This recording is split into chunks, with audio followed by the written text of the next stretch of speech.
दोस्तों, आज जानते हैं गोबर सार के बारे में। तो मैं गोबर के गड्ढे के ऊपर खड़ा हूँ, तो देख लेते, कुछ जान लेते गोबर के बारे में। गोबर को ये जैसे उसको क्या कहते हैं, मैन्योर। मैन्योर क्या होता है?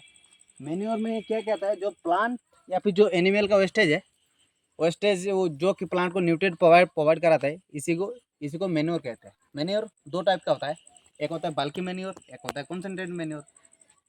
कॉन्सेंट्रेट मैन्योर और बल्की मैन्योर। कॉन्सेंट्रेट में क्या क्या आता है? पहले आता है बाल्की में। बाल्की में क्या क्या आता है?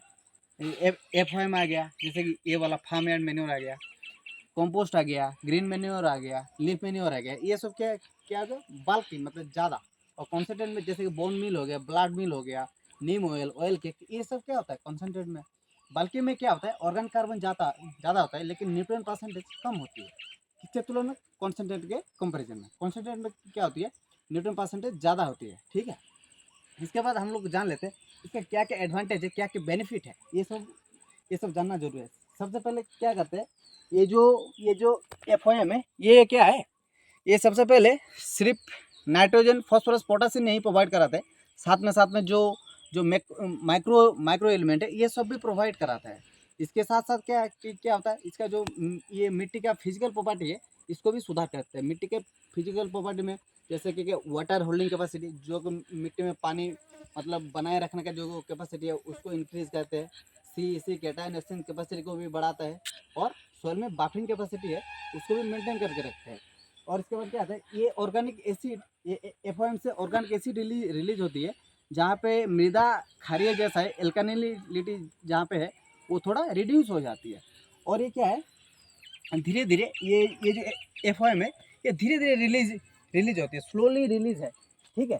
जैसे कि हम लोग यूरिया में देखते हैं ना, यूरिया क्या होते हैं, जब हम लोग डाल देते हैं खेत में, तो यूरिया ज़्यादातर वोलेटाइलाइज या फिर लीचिंग लॉस के थ्रू ये लॉसेस हो जाती है। इसमें क्या होता है, स्लो रिलीज वाले होते हैं। और क्या होता है, अगर हम लोग ये डालेंगे एफओएम, जो गोबर सार है, अगर खेत में डाल दिया, तो फंजाई और निमाटोड टाइप का जो भी ये डिजीज है, ये सब या फिर जो भी माइक्रो उसका जो इफेक्ट है, ये कम हो जाती है। इसके बाद क्या आता है, कॉम्पोजिशन। अगर एफओएम की बात करें, एफओएम में क्या क्या रहती है सबसे पहले काऊ डांग होती है। काऊ डांग के साथ साथ इसका यूरिन होती है।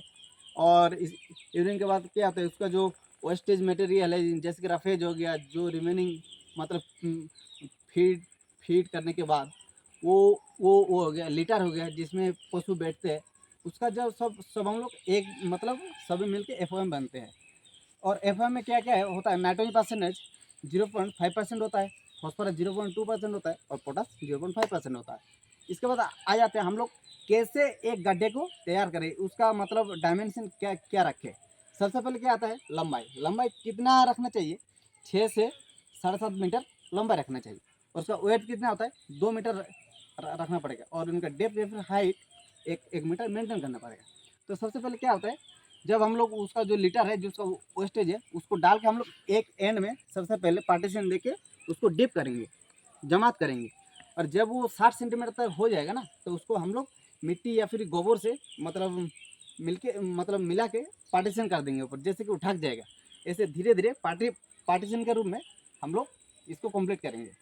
क्योंकि जब किसान जब मतलब हर बार यूज़ करेंगे ना, तो वो पहले मतलब पीछे वाले से वो यूज़ करता रहेगा। पीछे वाले पार्टीशन पहले यूज़ कर लिया, फिर अगला आएगा। ऐसे मतलब एक जो पार्टीशन है या फिर जो ये एफओएम है, ये 4-5 महीने में तैयार हो जाते हैं। एफओएम कितना यूज़ करना चाहिए? 15 से 20 टन पर हेक्टेयर यूज़ करना चाहिए। जब हम लोग 4 साल इसी क्वांटिटी के हिसाब से यूज़ करेंगे, तो क्या होते हैं, जो सॉइल में वो जो हम लोग बाहर से यूरिया डालते हैं, उसका मतलब परसेंटेज कम हो जाती है। अगर 4 साल हम लोग यूज़ कर दिया ना कंपोस्ट, तो यूरिया हम लोग जितने डालते हैं, उसका आधा डालना पड़ेगा। 50% यूरिया और 50% एफओएम डाल देंगे, तो तभी काम चल जाएगा। जैसे कि क्या होगा, और और एक बात क्या है, जो पल्सेस है, पल्सेस में हम लोग एफओएम नहीं डालेंगे। क्योंकि पल्सेस में क्या ज़रूरत होती है, फॉस्फोरस पोटास की।